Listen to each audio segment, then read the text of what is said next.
বাংলাদেশে অবাধ, সুষ্ঠু ও অন্তর্ভুক্তিমূলক নির্বাচন নিশ্চিতের আহ্বান জানিয়ে অন্তর্বর্তী সরকারের প্রধান উপদেষ্টা ডক্টর মোহাম্মদ ইউনূসের কাছে একটি আনুষ্ঠানিক চিঠি পাঠিয়েছেন মার্কিন পার্লামেন্টের নিম্নকক্ষ প্রতিনিধি পরিষদের 5 প্রভাবশালী সদস্য। একই সঙ্গে দেশে একটি রাজনৈতিক দলের কার্যক্রম নিষিদ্ধ করার ঘটনায় তারা গভীর উদ্বেগও প্রকাশ করেছেন।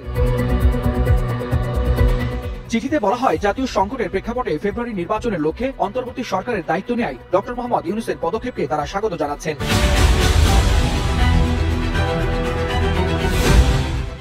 তবে অবাধ ও অংশগ্রহণমূলক ভোট নিশ্চিত করতে সব রাজনৈতিক পক্ষের সঙ্গে সংলাপ, রাষ্ট্রীয় প্রতিষ্ঠানের নিরপেক্ষতা ফিরিয়ে আনা এবং প্রয়োজনীয় সংস্কারের উপর গুরুত্ব দেন তারা। যুক্তরাষ্ট্রের হাউস ফরেন অ্যাফেয়ার্স কমিটির র্যাঙ্কিং মেম্বার প্রতিনিধি গ্রেগরি ডব্লিউ মিক্স, দক্ষিণ ও মধ্য এশিয়া বিষয়ক সাব কমিটির চেয়ারম্যান বিল হুইজেঙ্গা ও র্যাঙ্কিং মেম্বার সিডনি কামলিগার ডোভ প্রধান উপদেষ্টার কাছে এ বিষয়ে একটি চিঠি পাঠান। এতে আরো স্বাক্ষর করেন কংগ্রেস সদস্য জুলি জনসন ও টম সোয়েজি।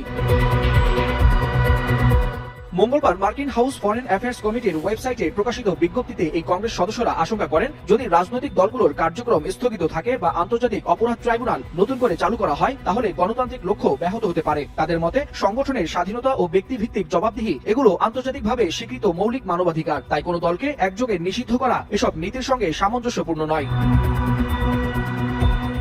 এদিকে বিষয়টি নিয়ে অন্তর্বর্তী সরকার এখনো অবগত নয় বলে সাংবাদিকদের জানান প্রধান উপদেষ্টার প্রেস সচিব শফিকুল আলম। বুধবার উপদেষ্টা পরিষদের বৈঠক শেষে তিনি বলেন, ডক্টর ইউনূসের কাছে পাঠানো মার্কিন আইন প্রণেতাদের চিঠি সম্পর্কে সরকারের কাছে আনুষ্ঠানিক কোনো তথ্য আসেনি। তবে আওয়ামী লীগের বিষয়ে সরকারের অবস্থান স্পষ্ট, দলটির কার্যক্রম স্থগিত রয়েছে এবং নির্বাচন কমিশনের সিদ্ধান্ত অনুযায়ী এই নির্বাচনে তারা অংশ নিতে পারবে না বলে জানান প্রেস সচিব শফিকুল আলম।